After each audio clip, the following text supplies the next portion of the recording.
ವೀಕ್ಷಕರೇ, ನಮ್ಮ ಚಳ್ಳಕೆರೆ ಟಿವಿಗೆ ಸ್ವಾಗತ. ಇಂದಿನ ಪ್ರಮುಖ ಸುದ್ದಿ. ನಾಯಕನಹಟ್ಟಿ ಹೋಬಳಿಯ ನೆರಲಗುಂಟೆ ಗ್ರಾಮ ಪಂಚಾಯಿತಿ ಕಚೇರಿಗೆ ಶುಕ್ರವಾರ ಅಧ್ಯಕ್ಷರು, ಸದಸ್ಯರು ಹಾಗೂ ಗ್ರಾಮಸ್ಥರು ಬೀಗ ಜಡಿದು ಪ್ರತಿಭಟನೆ ನಡೆಸಿದ ಘಟನೆ ನಡೆದಿದೆ. 2025-26ನೇ ಸಾಲಿನ ಅಭಿವೃದ್ಧಿ ಕಾಮಗಾರಿಗಳ ಕ್ರಿಯಾ ಯೋಜನೆ ರೂಪಿಸುವ ಸಲುವಾಗಿ ಗ್ರಾಮ ಪಂಚಾಯಿತಿ ಸರ್ವ ಸದಸ್ಯರ ಸಭೆಯನ್ನ ಆಯೋಜಿಸಲಾಗಿತ್ತು. ಆದರೆ ಬೆಳಗ್ಗೆ 11 ಗಂಟೆಯಾದರೂ ಪಿಡಿಒ ಸೇರಿದಂತೆ ಯಾವುದೇ ಸಿಬ್ಬಂದಿ ಕಚೇರಿಗೆ ಆಗಮಿಸಿದ ಹಿನ್ನೆಲೆಯಲ್ಲಿ ಅಸಮಾಧಾನಗೊಂಡ ಅಧ್ಯಕ್ಷರು ಮತ್ತು ಸದಸ್ಯರು ಕಚೇರಿಗೆ ಬೀಗ ಜಡಿದು ಆಕ್ರೋಶ ವ್ಯಕ್ತಪಡಿಸಿದ್ದಾರೆ. ಪ್ರತಿಭಟನೆ ವೇಳೆ ಮಾತನಾಡಿದ ಗ್ರಾಮ ಪಂಚಾಯಿತಿ ಅಧ್ಯಕ್ಷ ರುದ್ರಮುನಿಯಪ್ಪ, ಪಿಡಿಒ ಹಾಗೂ ಸಿಬ್ಬಂದಿಗಳು ಸರಿಯಾಗಿ ಕರ್ತವ್ಯ ನಿರ್ವಹಿಸುತ್ತಿಲ್ಲ. ಪಿಡಿಒ 15 ದಿನಗಳಿಂದ ರಜೆಯಲ್ಲಿದ್ದು ಪಂಚಾಯಿತಿ ಕಚೇರಿ ಸಂಪೂರ್ಣ ನಿಷ್ಕ್ರಿಯವಾಗಿದೆ ಎಂದು ಆರೋಪಿಸಿದ್ದಾರೆ.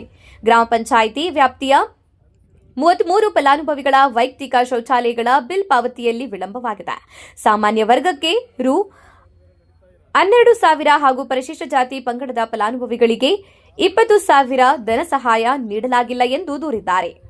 ಇದೇ ರೀತಿ 57,000 ವೆಚ್ಚದಲ್ಲಿ ನಿರ್ಮಾಣಗೊಂಡಿರುವ 24 ರೈತರ ಜಾನುವಾರು ಶೆಡ್ಗಳಿಗೂ ಹಣ ಬಿಡುಗಡೆ ಮಾಡಿಲ್ಲ ಎಂದು ತಿಳಿಸಿದ್ದಾರೆ. ಅಧಿಕಾರಿಗಳು ಸಮಯಕ್ಕೆ ಸರಿಯಾಗಿ ಕಚೇರಿಗೆ ಬರುವುದಿಲ್ಲ, ಅವಧಿಗೂ ಮುನ್ನ ಕಚೇರಿ ಬಿಟ್ಟು ಹೋಗುತ್ತಾರೆ. ಈ ಸ್ವತ್ತು ನವೀಕರಣ ಹಾಗೂ ಹೊಸ ದಾಖಲಾತಿಗಳಿಗೆ ಅನಾವಶ್ಯಕ ನೆಪ ಹೇಳಿ ಸಾರ್ವಜನಿಕರನ್ನ ಕಾಡುತ್ತಿದ್ದಾರೆ ಎಂದು ಆಕ್ರೋಶ ವ್ಯಕ್ತಪಡಿಸಿದ್ದಾರೆ.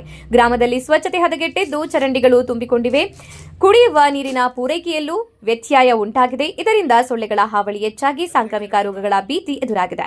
ಈ ಬಗ್ಗೆ ತಾಲೂಕು ಪಂಚಾಯಿತಿ ಅಧಿಕಾರಿಗಳಿಗೆ ದೂರು ನೀಡಿದರೂ ಯಾವುದೇ ಸ್ಪಂದನೆ ಸಿಕ್ಕಿಲ್ಲ.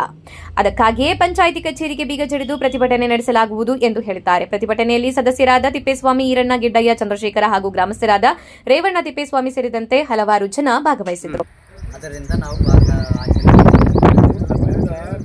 ಎಷ್ಟು ದಿನದಿಂದ ಬಂದಿಲ್ಲ ಪಿಡಿಒ?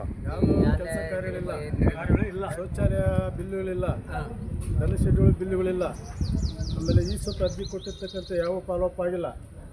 ಆಮೇಲೆ ಇನ್ನೊಬ್ಬರಿಗೂ ಯಾವುದೋ ಕಾಮಗಾರಿ ನಡೀತಾ ಇಲ್ಲ. ಸತತವಾಗಿ 3 ತಿಂಗಳ ಕಾಲದಿಂದ ಯಾವುದೇ ಕಾಮಗಾರಿ ವರ್ಕ್ಗಳು, ಯಾವುದು ಮೂಲಭೂತ ಸೌಕರ್ಯ ವರ್ಕ್ಗಳು ಸಮೇತ ಆಗಿಲ್ಲ. ಈಗ ನಾವು ಈ ಸಾಹೇಬ್